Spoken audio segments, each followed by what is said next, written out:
Welcome to EconTalk, part of the Library of Economics and Liberty. I'm your host, Russ Roberts of Stanford University's Hoover Institution. Our website is econtalk.org, where you can subscribe, comment on this podcast, and find links and other information related to today's conversation. You'll also find our archives, where you can listen to every episode we've ever done going back to 2006. Our email address is mail@econtalk.org. We'd love to hear from you. Today is April 15th, 2015, and my guest is Leonard Wong, a research professor in the Strategic Studies Institute at the United States Army War College. He is the author with Stephen Garris of a recent paper on military culture, Lying to Ourselves, Dishonesty in the Army Profession, which is our topic for today. Lenny, welcome to EconTalk. Thanks, Russ. I'm going to start with a quote from the summary of the paper. It says the following.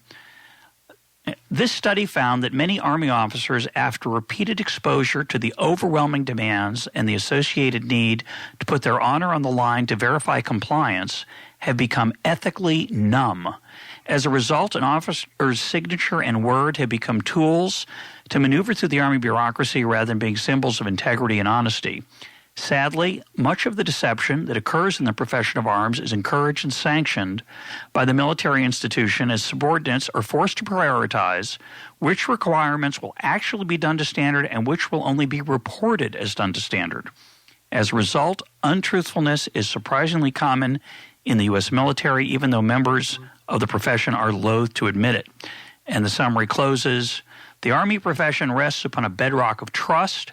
This monograph attempts to bolster that trust by calling attention to the deleterious culture the Army has inadvertently created. So before we delve into the paper, I'd like to get some of the background. How did it come about, and where did the evidence for the claims that you make in the summary, where does that come from? Well, the study started actually almost a decade ago. I did a different study looking at how we're developing innovation in the Army's junior officers. And at that point, I went around and with a team of officers, we tried to catalog every single requirement we put on company commanders. So those are junior officers who lead about 150 people. And what we discovered is that there's just too many requirements that can be literally accomplished in a given time. So we said if you add up all the requirements, it exceeds the amount of time that company commanders have to execute them. And so that was the end of that. But always in the back of my mind has always been, so what happens? They can't do it all. How do you make 25 hours go into 24? Exactly. So how do we deal with all this? And so that's always been in the back of my mind, but it wasn't the primary focus of that study.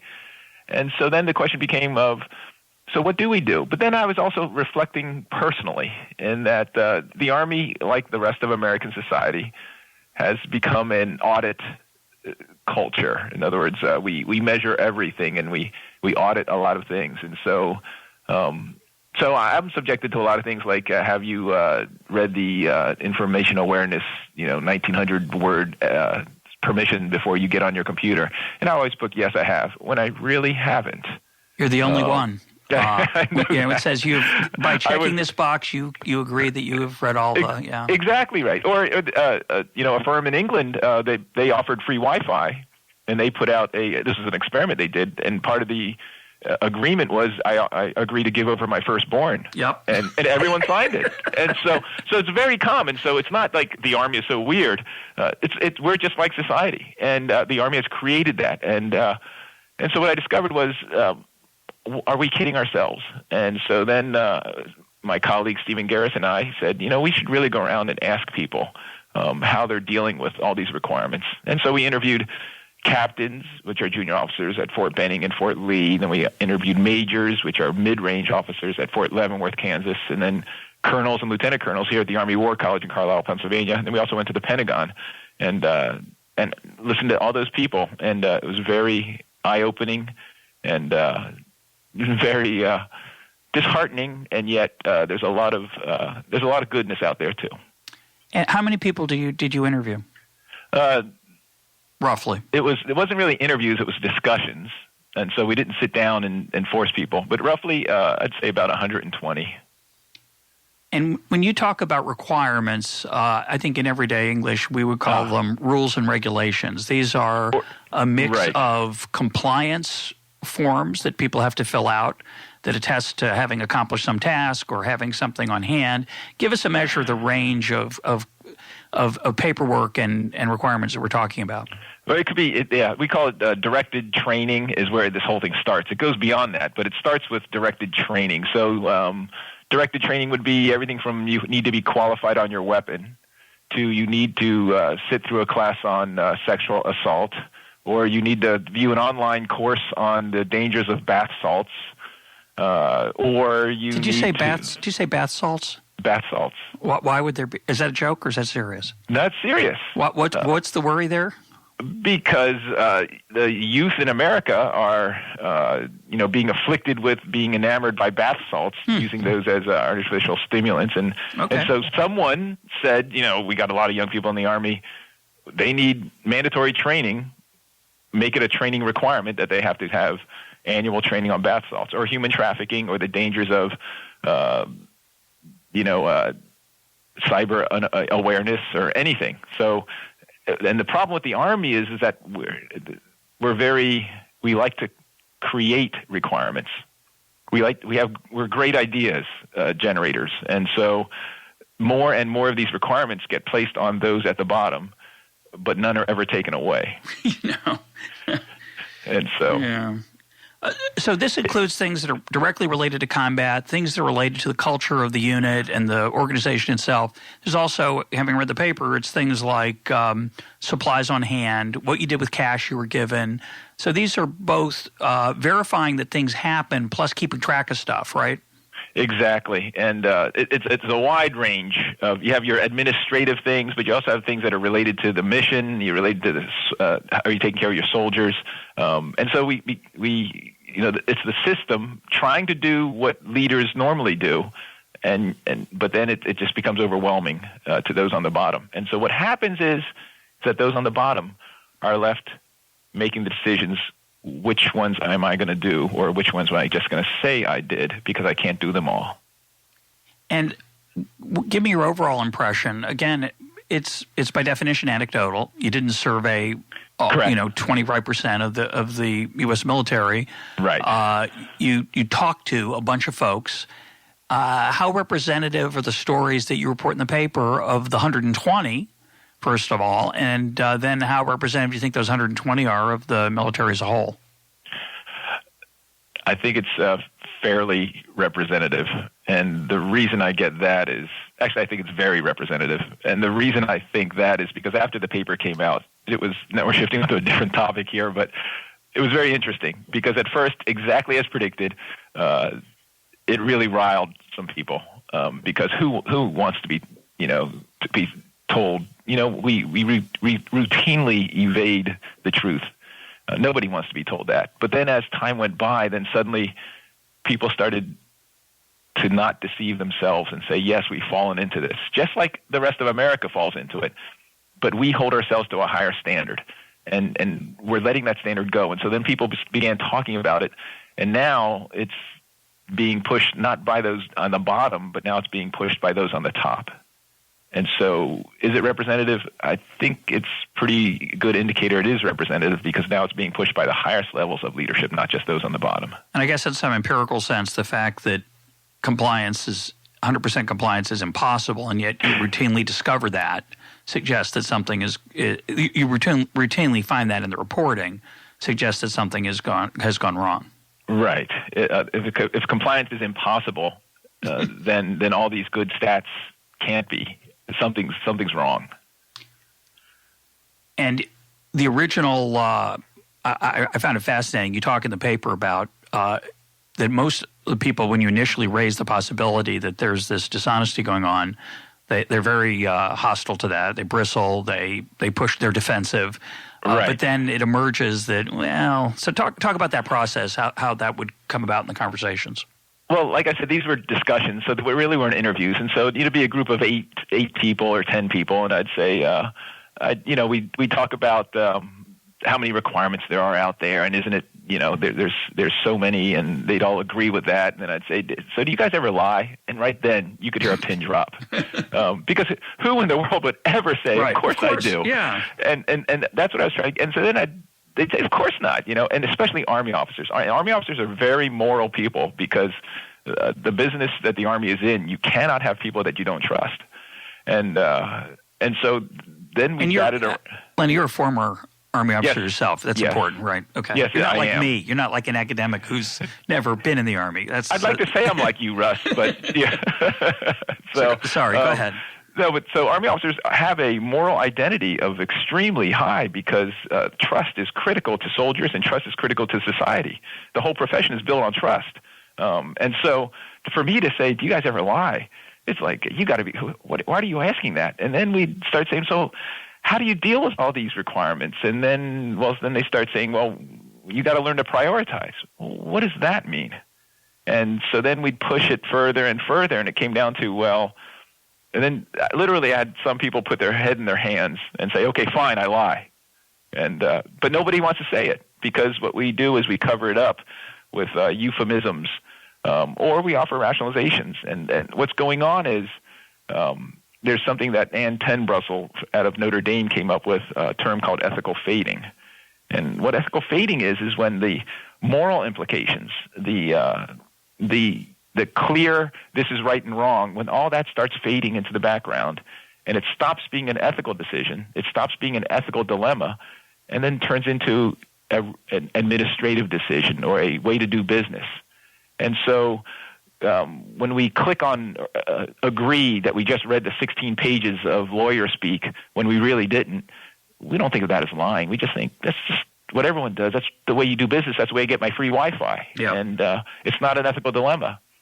And nobody's hurt. Nobody's hurt by it. In fact, you give a lot of examples in the paper which longtime listeners will recognize as classic cases of self-deception, an issue we talk a lot about here on EconTalk, which is, I didn't do it for me. I did it for the troops. And talk about some of the examples, some of the rationalizations, and why that's problematic. Because you could argue they're just stamped, Right. This is staple stuff in war movies and TV shows that the commander the persona of an Army officer is a selfless servant, and usually Army officers view themselves as focused on two things: the mission and the troops. And everything we do is geared for the mission of the troops. And so if you put down a deluge of requirements, then you're harassing the troops, and we can't get the mission done. So it's my job as a leader is to form a shield around the soldiers and say, you know what, we're not going to spend time on what I call dumb requirements. So I'm going to say that we did them, and then we'll move on and do the important things. So there's a crack in the ethical framework but we don't view it as lying. We just view it as protecting soldiers. Or for a really stark example, I had one captain tell me that, an IED, an improvised explosive device, went off, injured both lieutenants, and you're supposed to fill out a report saying how big was the blast, how far away were the people from the blast, so you could measure traumatic brain injury. And he said, I falsified that because I didn't want to leave that unit without leaders, because they would evacuate them if I put the real numbers in there, and I didn't want to have my soldiers without leaders. And so he said, so I told a lie on that one. Other officers said, we couldn't get hot showers for our soldiers in Afghanistan. The only way I could get them was to get this money and finagle it through the system, and it wasn't right, but we got hot showers for the soldiers. So those are, you could sympathize, you could empathize, but what it does is it creates a culture where ethical fading kicks in and you start becoming numb, and then the dangers of all that start kicking in. Well, the word I like that you used that they would use is prioritizing. Since I can't, or triage would be another word, I can't do everything, so I have to make a choice. And to hear them tell it, naturally, they err on the side of the troops. If I have to make a prioritizing decision, I'm going to make sure they get the hot showers. I'm going to make sure that the lieutenants are still in place.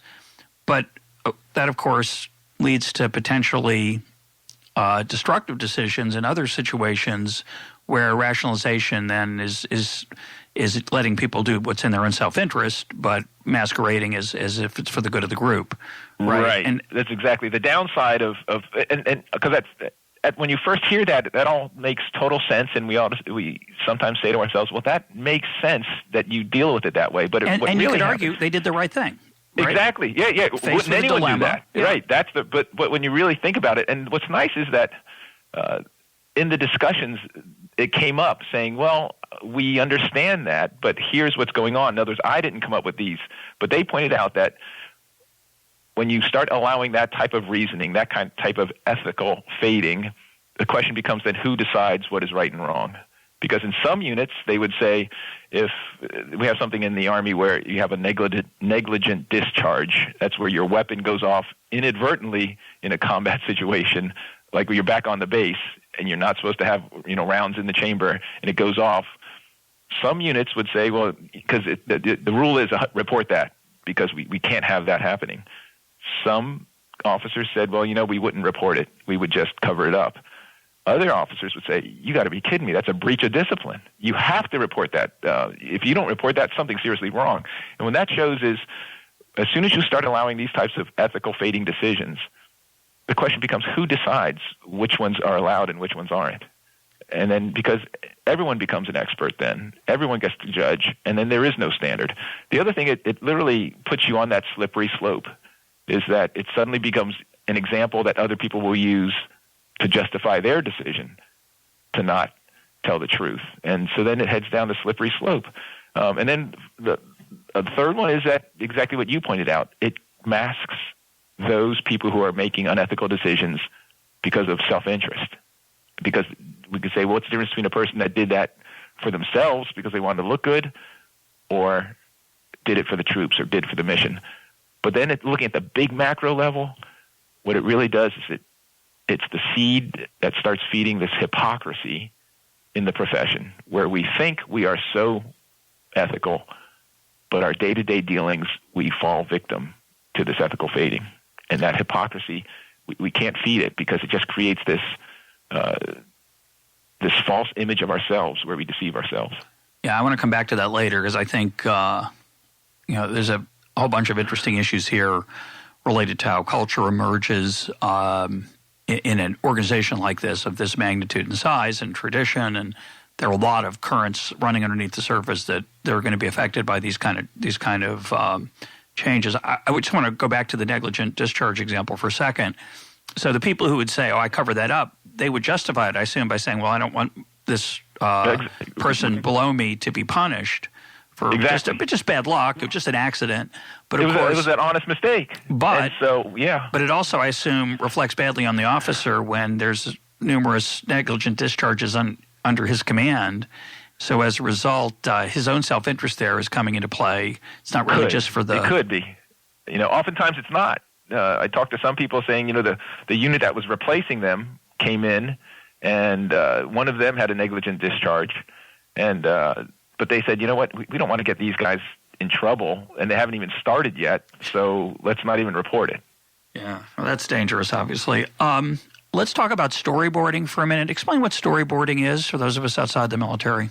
Okay, a storyboard is, it used to be that when you came back from a mission, you would debrief somebody so they could add it to the files of intelligence. So every time the next person would go out, they wouldn't go out cold. They would know something about it. And so that's evolved into using PowerPoint to show graphically what happened, to put in pictures, to put in narratives. And so it create a storyboard of this is what happened when we went out the wire of the base, and this is who we ran into, and then this happened and this happened. And it's required in Iraq and Afghanistan for leaders who would go off base. And so what happened, though, is that started becoming an administrative burden. And so you'd have leaders going out and nothing significant in their mind would happen. And yet when they came back, they said, you need to create a storyboard. And it would take up their time. And so there was a tendency for some officers to say, okay, this burden is going to keep me from preparing for my next patrol, so I'm going to use information I collected from the last storyboard I created, or I'm just not going to tell them about what happened, what the insignificant things on this patrol that happened. And so storyboarding became it's really a visceral thing to a lot of officers because a lot of people know exactly what I'm talking about when I say, so tell me about storyboards. They know either that look down at their shoes. Yeah, or others would say, yeah, that's crazy that some people didn't tell the truth on those, because some people said, no, those storyboards must be it's critical those things must be honest, because we're talking about intelligence, we're talking about, but the other people, it's like there was such an admin burden and nobody cared. And who knew where they went? Because I never heard any feedback whether they were good or bad. So it was a good example of some people said, you never tell a lie on a storyboard. Other people saying, they don't go anywhere, don't worry about it. Yeah, it reminds me of a friend of mine in the sales business who would complain about his superior. He'd have to write up every sales call, every sales report. He says, now I'm trying to make sales, and I've got this burden of paperwork to keep me from doing more business. So I don't know how honest some of those reports were, but what strikes me about the storyboarding example in the military is, we talk about the fog of war, and you read about any classic battle. I always think about Lee at Gettysburg, where he only has the vaguest idea of what's going on. Mm-hmm. His cavalry is what's his name? Stewart right. is gone off somewhere, so that's his sort of social network, and he's been stripped of that. So he's trying to piece together from all kinds of noise. He's trying to clear out the noise to try to figure out what's actually going on in the battle. And similarly, when we're trying to evaluate how something is going in this complex situation, say in Iraq or Afghanistan, this is the fundamental information on the ground. It's what, Hayek called the particulars of time and space and place. And it's very valuable, but of course, if it's not accurate, and worse, if it's being cut and pasted from previous episodes, it's obviously it's exactly what it should be. Exactly right. I've got to read this. I got to read this quote from the paper from one of the participants, who's of course justifying being dishonest on this. He says, Where do the storyboards go? They're going to a magic storyboard heaven somewhere where there are billions of storyboards that are collected or logged somehow. After doing hundreds of storyboards, I honestly can't tell you where any of them go. I send them to my battalion-level element who does something with them, who then sends them to some other element who actually puts them on a screen in front of somebody, then prints them out and shreds them. I don't know. So that's, close quote, that's the down on the ground, that's his justification for what's the point. There's no, it ends up in no man's land, so there's no reason to be accurate. Right. And so the distance from the consequence of being unethical is so far that they don't see it as an ethical decision. And that contributes to the ethical fading. An important thing to note here, though, is that all these requirements to do something, they're all well-intentioned. Somebody someplace said, we have a potential problem that we need to solve, and the way we could do that is by creating a requirement. And the problem is that we have so many people doing that and no one saying stop. There's no appetite suppressant for these good ideas that the people down on the bottom their shoulders start aching from carrying so many of these requirements. But they're all well-intentioned. There is no evil person. There's no dishonest person. There's no person with malintent trying to create a culture that does this. That's the irony. Yeah, and I have some contact. I just want to say I spent a day at West Point talking to the econ professors there and teaching a few classes, and I was just struck by how incredibly devoted the faculty was to the students learning something. Right. I wish I could say it was commonplace in the non-military institutions I've been in. It's a rarity, unfortunately, and they care deeply about the outcomes. And I'm sure the people who've put many of these procedures in place, there's a good reason for every one of them, but there's not necessarily someone who's wondering about the universe right. of burdens that are being put there. Right. We forget about that we're dealing with humans. The other thing that's important, I think, to remember is that I think most people assume when regulations are put in place, whether it's Environmental Protection Agency or the Occupation Safety and Health Act, OSHA, or any kind of law that any kind of legislation that regulates behavior, either as consumers or sellers, everybody, strangely to me, presumes that they're enforced 100% and complied right. with. And one of the I think the valuable lessons here is to keep in mind that, you mentioned earlier, it's something of a microcosm for society as a whole. There's no doubt that most of us are breaking some kind of law at some point in our life. We're having this conversation on April 15th. which is tax day. That's a good point. Right? And there have been studies, I don't know if they're done for humor or seriously, but I'm not surprised if they're true for serious reasons, where they ask tax experts to fill out somebody's tax return. And there'll be 8 people, and 7 of them will come up with totally different answers for that one set of tax facts, because the law is vague. And that we're not talking about dishonesty. We're not talking about compliance, honesty. We're just talking about complexity. And I assume that's part of the story too. I assume it's not just, oh, this is a pain in the neck, I'm just going to make this up. There are probably times when it's not obvious what the answer is, and they just check a box because you got to check a box.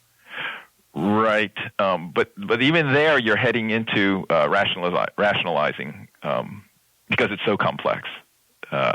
And sometimes, though, it's not as complex as we want to say it is.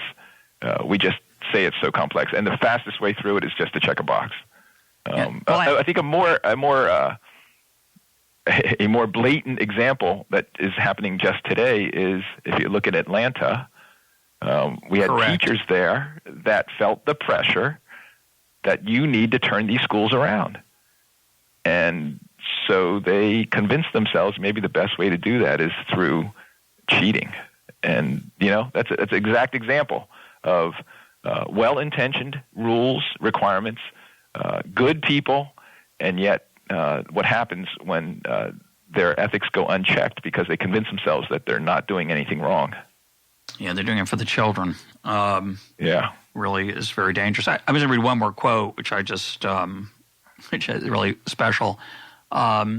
This is again where, after some conversation, people would concede that something wasn't quite right.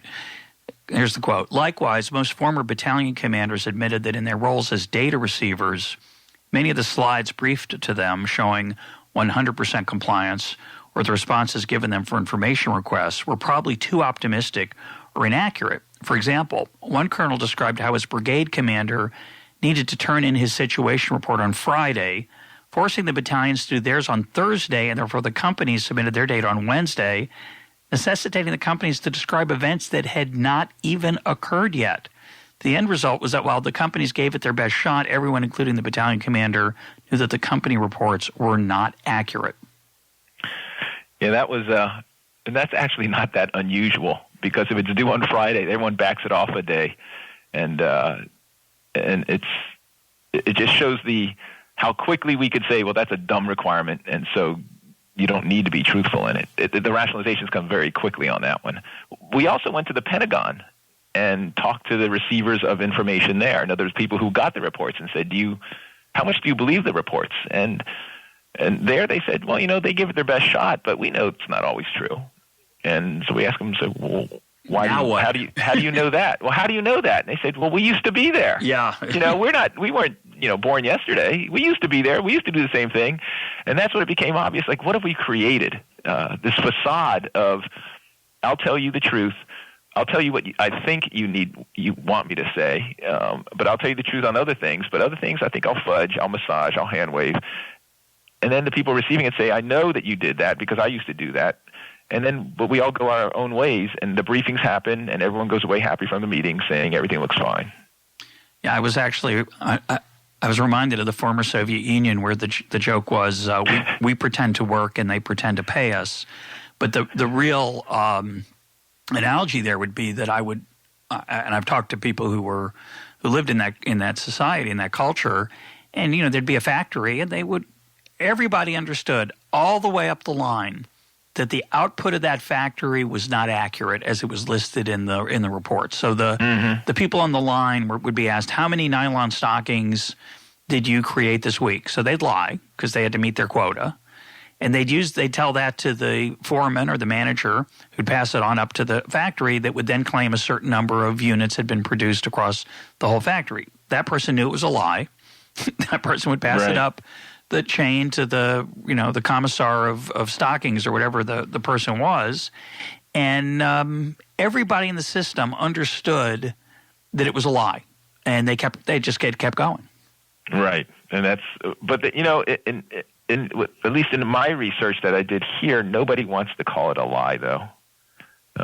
Because as soon as you just bring out the word lie, then suddenly the ethical hackles go up. But if you call it something else, our best guess, or what they wanted, or feeding the beast, then that's more acceptable. Because you talk to any Army officer and say, "Do you lie?" No, of course we don't lie. A more common example of this whole thing is, we do our officer evaluations, and usually officers get rated once a year, and before the evaluation period. By whom? Who does the evaluating? Oh, usually there's a rater and then a senior rater. So it's the boss and then the boss's boss.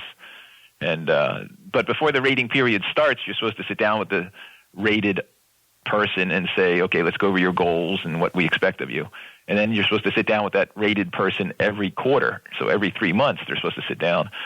Well, that's really hard to do. Yeah. And so what happens is that thousands of forms get turned in, and you have to initial every time you got counseled from the beginning and each quarter, but nobody ever gets counseled, and yet initials get put there, signatures get put there, and dates even get put in when I counsel the person. And it's almost become routine that just put in a date as long as it's not on a weekend. Because that would show that it was a lie. That it's really not true. But everything else is acceptable. And so it's a very strong example of how we've just say, this is just the way you do it. Again, it's not because people are looking for self-advancement. It's just because, to get it through the system, you have to fill in these blocks and then initial. So let me push back against the worries here. Let me suggest that this is maybe not as big a deal as you're making it. Really, what is the big deal? So the forms get filled out incorrectly. Is it really? It's a paperwork heavy system, which is a tradition in the Army that goes back a long time. It's no big deal. It's always been that way. Obviously, people do the best they can under pressure. What's the big deal? I mean, does it really affect a decision that somebody makes in combat? Does it really affect how things get allocated? This is just a bunch of background noise. Right, and that was always the fear in the back of my mind, saying, is this just the way things should be? Is this the way things have always been? And is this the way things will always be? And is there just a acceptable level of dishonesty that doesn't hurt the profession? And but then what I started realizing is that there's several factors that are kicking in that make it so this is not acceptable. First, we already went through the other ones. Who gets to decide what is honest and what is dishonest, or where do I get the lie and when I don't get the lie? We don't ever talk about that. We don't ever talk about the slippery slope of how my lie is now used as justification for someone else's lie, or the fact that it covers up self-interested lying. But what's going on in today's Army is that two things are critical, and one is that we're undergoing a downsizing. And when you undergo a downsizing, there's pressure on keeping the best. And that pressure is felt by the force. And so suddenly competition goes up. Zero defects starts kicking in. And people don't want to look bad compared to their peers.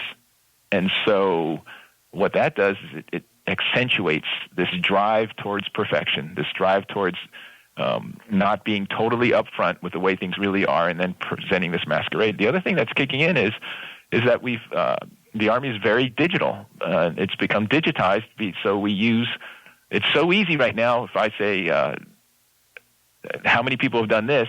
Now get out your ID card, digitally sign it, and then send it back. And so that becomes very easy to get compliance. And so what you see is that our system looks for that compliance verification very quickly. And so now today's officers are deluged with sign this, sign that, verify compliance with this. And so the numbing is getting much more accelerated than in the past. In the past, we didn't sign that many things. We weren't asked to verify so many things because we didn't have the technology. So you put in that technology that they're being asked to verify so many things so fast, along with the competition.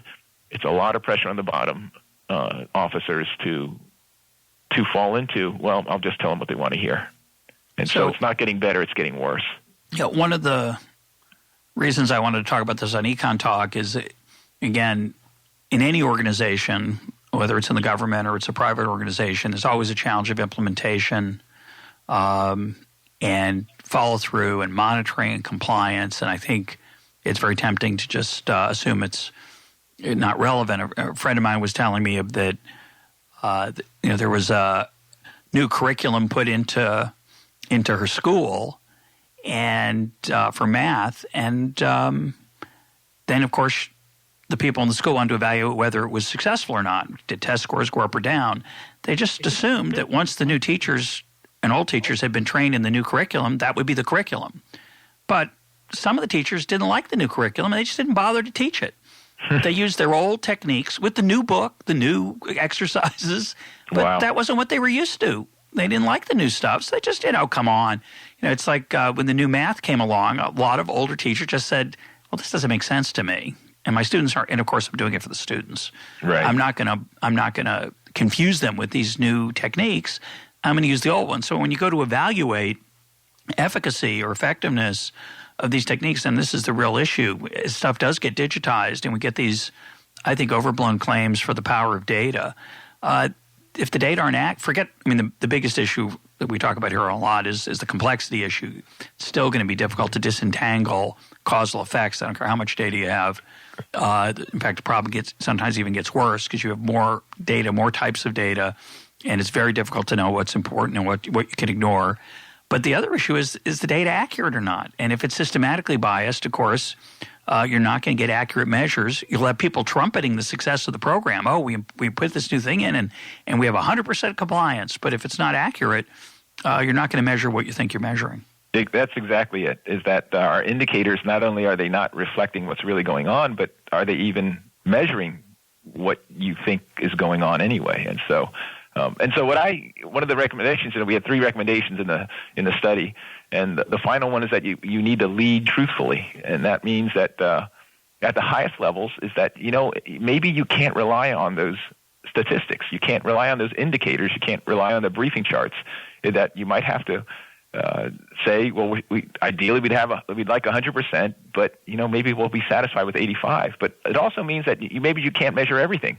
Maybe sampling is the answer, is that take a sample and see what's going on out in the forest, or audit, or like they used to do in the old days, send down a leader and have the leader go down and observe what's going on. But instead of relying on, tell me that everything's fine. It's sort of like if our kids came in and you said, did you clean your room? Well, what do you want the kid to say? So another thing could be is just go look in his room, see if he cleaned it. We need to return to the role of the leader. But what we've done is we've allowed the system to substitute for leadership. But the role of the leader is to go down and check. The role of the leader is to go make sure things are okay and not rely on indicators so much. But it also requires people on the ground at the bottom to tell the truth and to say, you know what, I couldn't do 100%. I only got 89%. But I'm telling you the truth right now, and this is where it is. We need the courage from the top. We need the courage from the bottom to tell the truth. Well, let's talk about all 3 recommendations. So they're acknowledge the problem, exercise restraint, and lead truthfully. Right. So let's talk about them. So acknowledge the problem. This is a very hard thing to talk about because none of us want to say, yeah, I don't always answer truthfully, or yes, I've been content with a lower standard because I just don't think that downloading songs from YouTube is unethical. We convince ourselves, but if we acknowledge the problem that I do that and then and I've condoned it, then we start to address it. So the first recommendation is, look, we have to talk about this as a profession in the Army. We're just like our society, and we need to talk about how we've lowered our standards within our profession here. The second thing is exercise restraint, and this is at the top levels. Every time there's a concern, high-level leaders cannot create another requirement for those throughout the force to undergo some other kind of training, to have another online course, to do another form to fill out. Even though they're all well-intentioned, we need to exercise restraint and start pulling things off the plate instead of keep piling things on the plate. So that's exercise restraint. And then the leading truthfully, that's at the top again, need to be content with not 100% all the time at the top, but on the bottom be willing to tell the truth and suffer the consequences that might come from saying, I didn't get 100% on that. So I found out about your paper from a member of the military who thought I'd be interested in it, but wasn't sure if it was a good topic for EconTalk, and yet as listeners can tell, I'm fascinated by what you found, and it ties into so many different aspects of of topics that we deal with here. It's just an unusual application. One of those is how culture emerges. It's not something that we steer or create from the top down. It emerges from the bottom up. And you talk a lot in passing in the paper about just how those incentives are there for people to comply with a culture that's not fully honest and is actively dishonest at times. But the flip side of that is that changing a culture is very difficult. That's Once correct. this has become standard operating procedure to fudge or explicitly lie about what's going on, you find to take your recommendations, those are not going to fly by themselves. If you sent this out to every officer in the Army, they're not all going to say, yeah, I'm going to change. This is a mistake. You might have some effect. I'm not saying it's a waste of time, but the question of how you get from here to there, how you get back some of that honesty and trust is a very challenging one, and I wondered if you've thought about it. That's exactly right, because you have to be upfront with people, saying, because everyone has this drive to not be the one who stands up and says, all right, I'm going to tell the truth, and the other 9 out of 10 people don't say anything. That requires everybody to jump on board, and so that was a big concern, is that maybe nothing will happen because the culture is so strong to appear to be the person that complied with everything, that will never change. But I've been extremely encouraged that this study has been embraced by the highest level of leadership in the Army down to the bottom. And that's what's required, is that it can't be the top just saying, okay, we need to change, and just, there'll be theories in use and theories espoused. We can't do that anymore. And I was concerned that just the bottom would do it, but nothing would change at the top, and then you'd have a lot of casualties. But it doesn't seem to be that situation right now. What it seems to be is that it's being embraced by everybody. Everyone's working together saying, okay, look, we can't let our profession go down this path. We need to take care of it now. So I'm more encouraged. It seems to me the challenge here is that there are two cultures side by side, one of which is, I think, in the head of an officer, well, there's my real leadership, which is what I do on the actual mission, what I do when I'm actually training my troops on how to deal with their weapons. These are life and death issues. You don't fool around with those. Then there's I got to, keep the boss happy. I got to fill out the paperwork. And sure, on that, I'm not going to really do it as well as I should, but I can't, and it doesn't matter. It's not important. No, all the rationalization we've talked about. So what intrigues me, one of the things that intrigues me, is this interaction between these two cultures. So you have, on the one hand, this culture of trust and integrity that has to be rock solid, or the whole thing falls apart. And that's in the heat of battle, when there's life and death issues, there has to be 100% compliance as much as is humanly possible. There's going to be errors, of course, but the last thing you want in that situation is strategic negligence, strategic dishonesty. There has to be total honesty. Doesn't mean people don't make mistakes in the heat of battle. Of course they do. But there has to be a belief that the people who are leading you are doing so with the highest level of intention of doing it correctly, and the people who are following are doing the same thing. And yet, at the same time, side by side, you have this other – you've got to compartmentalize it, it would seem to me, if you're an officer. You've got to say, yeah, this is different. That's not me. That's just that's right. Right? That's the part when that's exactly it. And I refer to that in the study, that there's an alternate reality. Is that it's and the Army has two competing identities. One's a profession. That's the one you were talking about right there, about the trust. It's for the mission and the troops. The other one, the Army, is also a bureaucracy. And that is, look, we need to control, we need to make sure that these things happen, and those two identities often clash. The problem is that we live most of our time in the bureaucracy. Mm-hmm. That's where your thought patterns and your culture gets developed. And we kid ourselves if we think that when we shift over to combat, that suddenly everything that you've been living with, all the ethical fading and the rationalization, suddenly that all goes away, and suddenly I'm a different person to live in this other identity of the Army as a profession.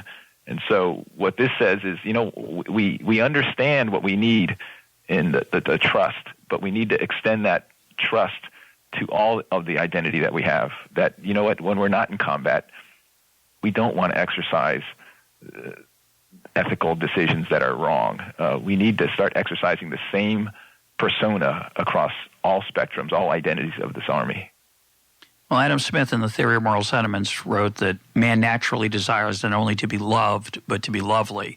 We want people to respect us. We want them to honor us. We want to have a good reputation. And we want to be lovely. We want to be praiseworthy. We want to be worthy of respect, worthy of honor, worthy of the reputation of being a person of integrity. So it strikes me that in your initial interactions with the officers, when you confront them with the possibility that they're dishonest, of course they're going to respond and say, well, of course I'm not, because their self-image, which comes from that other side, the profession side, exactly, has to overwhelmingly always be that I'm a person of integrity because I have the lives of 150 people in my hands. And I wonder about, how you push the honorable side, and people will self-deceive relentlessly, as you saw. They will tell you that they didn't do anything wrong. I had to do it. I didn't have a choice. And as you point out, they're in a tough situation. They, in some sense, literally didn't have a choice. They had to at least – they couldn't do all the training. The question is, are they going to lie about whether they did the training or not? And the answer is sometimes they will. So the question is, how do you push loveliness into both parts of the experience rather than hoping it can be compartmentalized or be involved with self-deception? And it strikes me, and I've talked to some members of the military about this in other areas where they're struggling with compliance of various kinds, to lean on. Adam Smith talks about the impartial spectator. What would somebody say looking over my shoulder who wasn't me, didn't have a stake in the matter? And I think that persona, that strategy is what keeps the professional side of the Army at the highest level. It's the understanding that there's a code of honor, there is a code of integrity, and it's just, I don't know if it's possible to keep them compartmentalized that way. And I think obviously you're trying to do something about that. Right, and I think we started our conversation with, as I tried to point out, that the whole Army profession is based on a foundation of trust within it, but also trust with the American society. And it will not be a profession if we lose the trust of American society. And so we can't ignore the fact that there's an erosion of that foundation on this dark side that none of us want to talk about. This part of the Army, that the bureaucracy part, the just getting things done part, the way to do business, letting things slip with the little white lies. We can't allow that to start eroding. That's what we see. Is it's eroding. It's not like a giant crack in this foundation, but it's a slow erosion. And it's, if we come to grips with it, if we say to ourselves, we're not perfect, we're humans, we are susceptible to temptation. We're kidding ourselves if we don't think that. Then I think the ethical foundation gets solidified, and we remove the distinction between this compartmentalization that you're talking about. That because compartmentalization allows us to avoid the glare of the ethical spotlight, because we push it off in that little dark box and say that the ethics really don't apply in that world, and we have to say yes, they do. Everywhere. And, another way to see this, and this is very true in capitalism generally, is you want people, we had an interview with David Rose on this, he emphasizes the importance of not exploiting every opportunity. We want to live in a world where the people we're dealing with are not going to take advantage of us, even if they can. And we understand there's a temptation to. But I think the risk of the compartmentalization is that where you draw the compartmental boundary is going to change over time. Or by individual. Or by individual. They're going to have different places where they draw it, and they're going to say, well, this is okay because everybody does it, or this is okay because it's really for the troops. When in fact, we might be kidding ourselves. Yeah, exactly. And so It's much better to go in the other direction and relentlessly avoid dishonesty and be a whole person, right? Right. Exactly right. It's you talk about hypocrisy. It's the real danger of hypocrisy is you fool yourself into thinking there's none, and then where that boundary is very malleable. And even integrity means being one person, and that's all this is get rid of that compartmentalization, be one person, and that's an ethical person. And so, but we've convinced ourselves because we listen to a lot of the a professional self-talk about how we are above. Well, we strive for that, and we are above, but we are still human. Now, there've been a number of scandals in the military in the last 5 or 10 years. Do you have any reason to think that there are more than there used to be? And I'm thinking about, in general, and you can see it at one point in the paper, mandatory requirements that are impossible to comply with. That's an old story. It goes back a long time in the military. In some sense, there's nothing new under the sun. Some of your findings, maybe all of them, they're the same as they might have been 50 or 100 years ago. Do you have any reason to think that it's getting worse and that has in turn led to some of the behavior that we see that is inconsistent with the Army's self-image of people's image of themselves?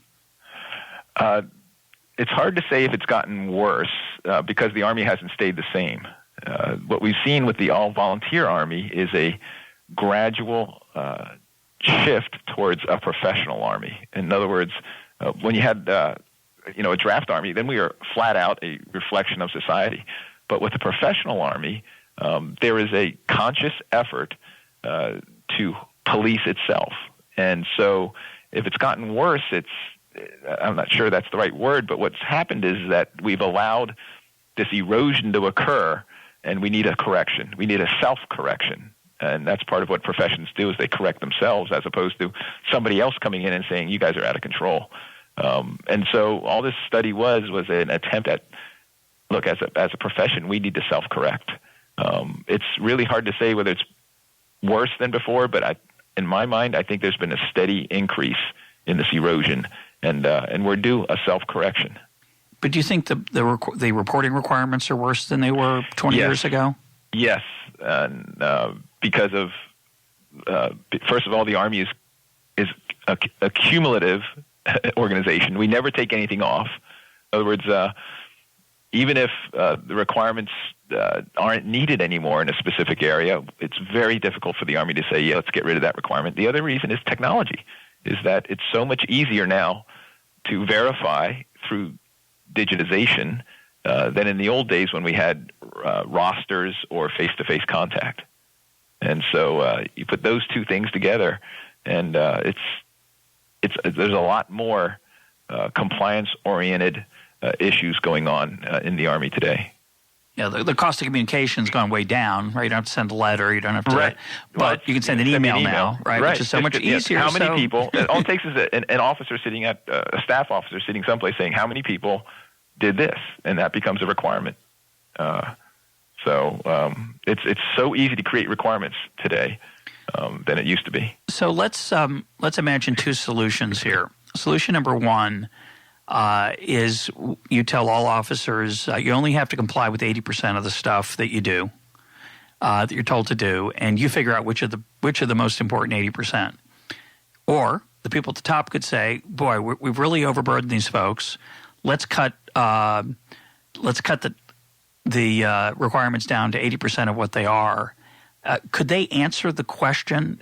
Which seems like the better system, better solution, to have the people at the top who are using the data to say, maybe we've asked for too much stuff. Let's cut back. Would there be any vague possibility that there would be a consensus about what you could get rid of? So, for example, if you say to me, the government spends too much money, you got to cut 20%. I could do that relatively easily in ways that would be politically impossible, but I think not so bad for the nation as a whole. I know what I could get rid of. The 20% would be easy. 50% is a little more challenging, but 20% I could do.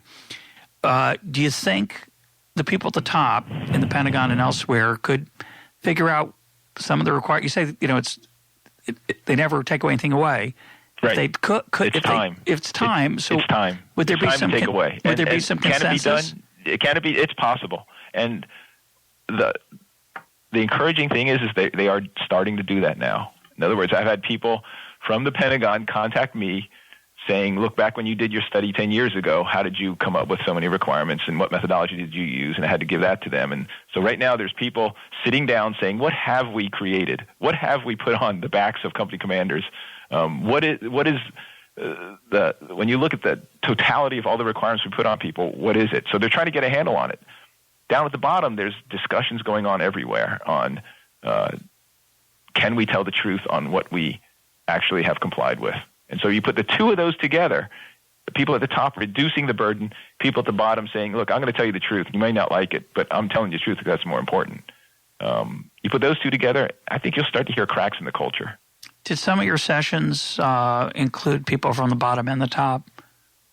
No.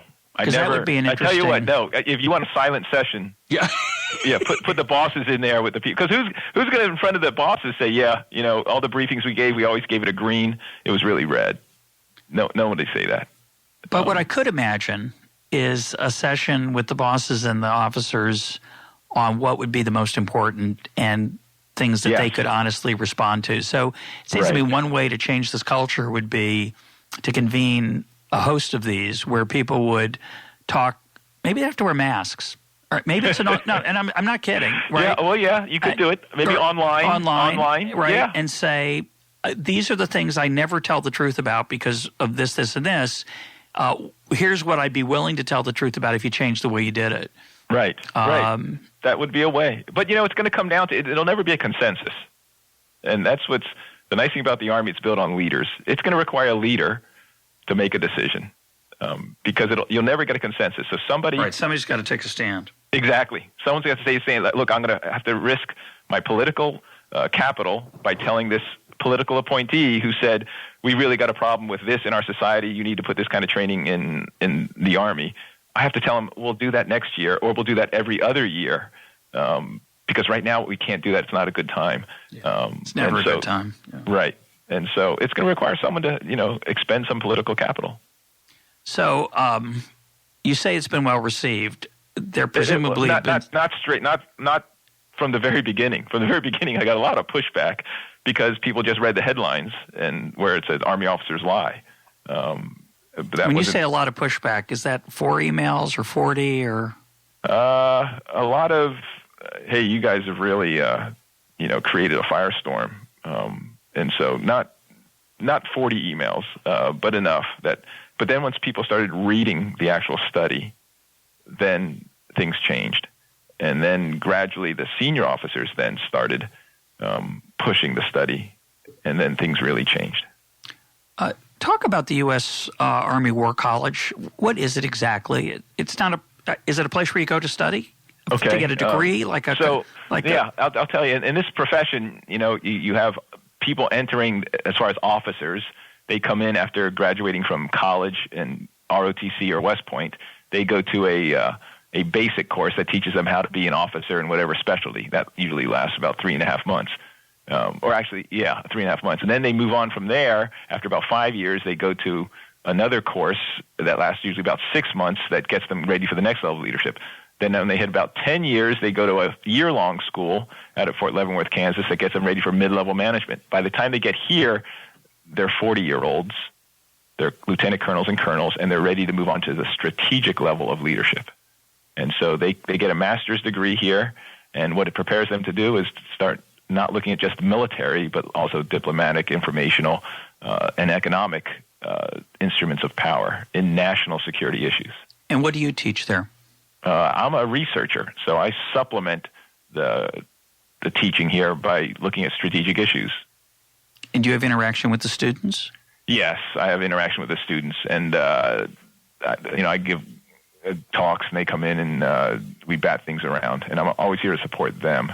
But my primary role here is the research professor, but I do a lot of talks. And how many faculty of either kind, research or teaching, are there? Let's see. For researchers, we've got about a dozen, and they cover everything from our Asia specialists to people who look at strategy. And then on the teaching faculty, I don't exactly have a handle. I think it's like a 250. How old is it? This is the second oldest continuously manned Army post in the Army. The first one's West Point. So Carlisle Barracks, Pennsylvania, has been here for a while. The actual War College, it goes back to the mid-1800s. You see early stages of it, but I think if you really look at it, it goes back to the 1900s, and it started in Washington, D.C., and then moved to here. Do you ever bring in people from other armies outside the United States for training? Do they come there? I think right now we have 60 international officers in the class. Wow. So we have a lot of international officers here.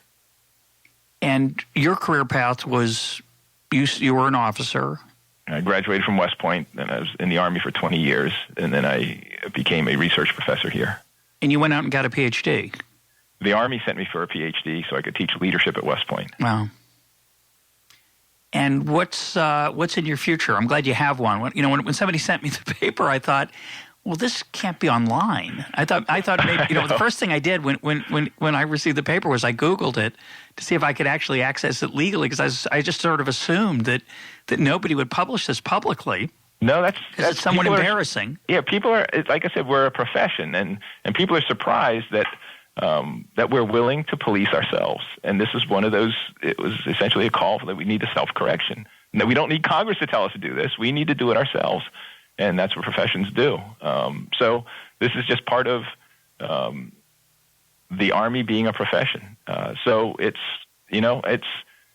wasn't an underground publication. It was published by the Army War College, and it wasn't a secret. It was out there. Yeah, and we will put a link up to it. And I hope it stays live for a while.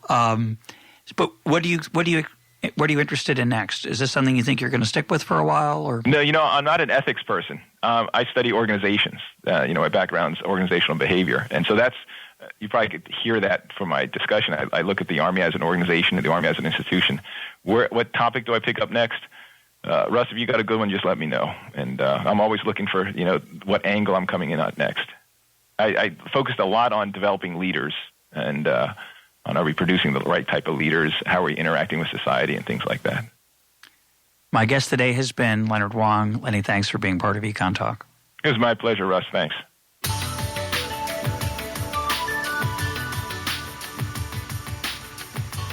This is EconTalk, part of the Library of Economics and Liberty. For more EconTalk, go to econtalk.org, where you can also comment on today's podcast and find links and readings related to today's conversation. The sound engineer for EconTalk is Rich Goyette. I'm your host, Russ Roberts. Thanks for listening. Talk to you on Monday.